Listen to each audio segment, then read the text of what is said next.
Okay. As y'all know, I said I have 11 children.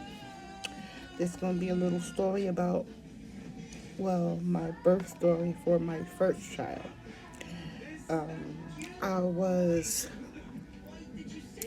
14 when I found out I was pregnant. Hid it from my mother for 6 months. Had her 4 days after my 15th birthday. Mine's the 11th, hers the 15th. Um,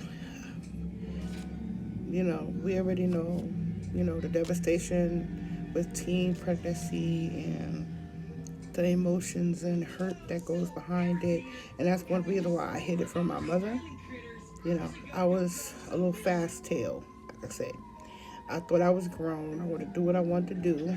Um, no fault of my mother's at all because she was an upstanding woman, mother, provider. She was everything. She worked. She took care of home. We never needed for anything. We traveled with her, 2, 3 times a year.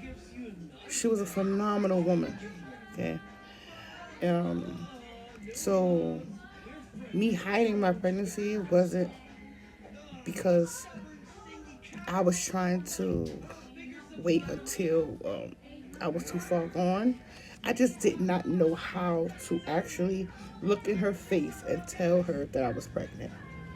So one day she got home from work, and I'm obviously bigger than I was prior, but I will wear like bigger sweaters and t-shirts and stuff like that. And prior to, I didn't like clothes. I like wearing the short skirts and stuff like that. So of course she noticed the difference. And then one day, she sat me down and she was like, "Mika, are you pregnant?"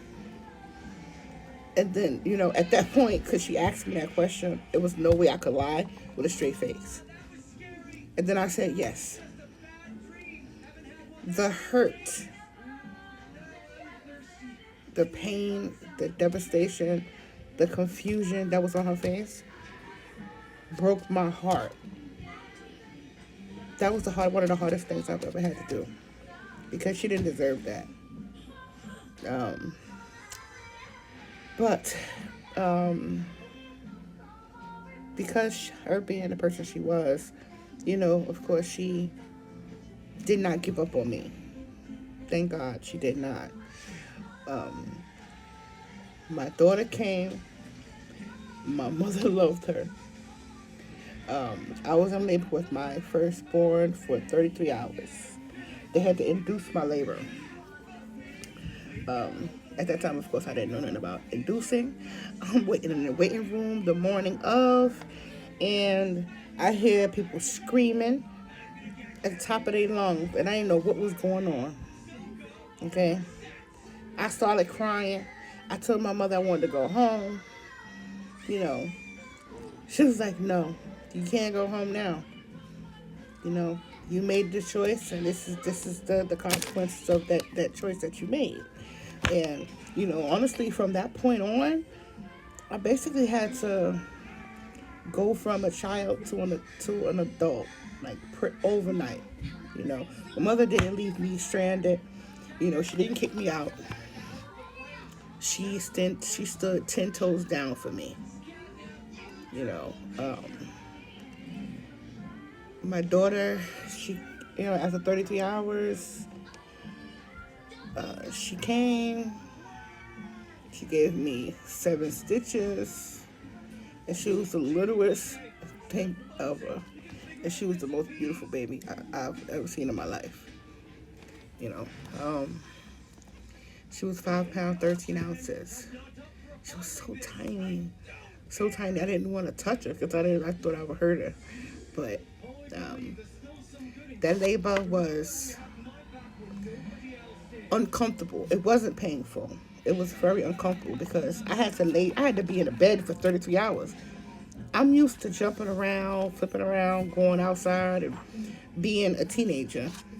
And here I'm laying in the bed for 33 hours with doctors poking and touching me in places I wasn't too comfortable with. But she came. So that was my first birth story. I'm gonna do 2 birth stories per video because I have 11, and that's a lot of video. Nobody got time for that. My second, my son Elijah. I was 18 when I had him. My grandma, I went to a baby shower. There's no need to go into the before, but I'm gonna go up until like the first few days before I had him. But I had spoke to I went to a baby shower. It was one of my cousin's baby showers, and he was having a daughter. But I left from the baby shower, and my mother, she went to the Chinese restaurant. She ordered me, I wanted French fries with ketchup. Ketchup. I love ketchup. And when she brought the French fries home, I tasted the French fries, and I was like, "What is that?" I mean, literally, the ketchup tasted like blood, like iron. Okay, I don't know why it tasted like iron, but it did. And iron and blood, they both go hand in hand. But I digress.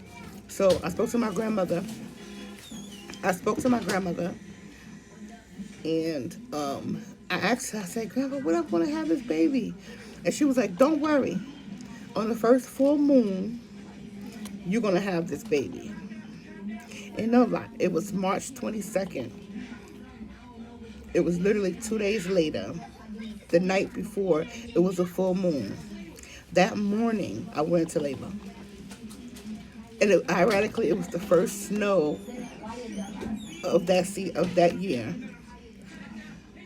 It was about 8:20 in the morning that I had to go to the hospital because I apparently was in labor.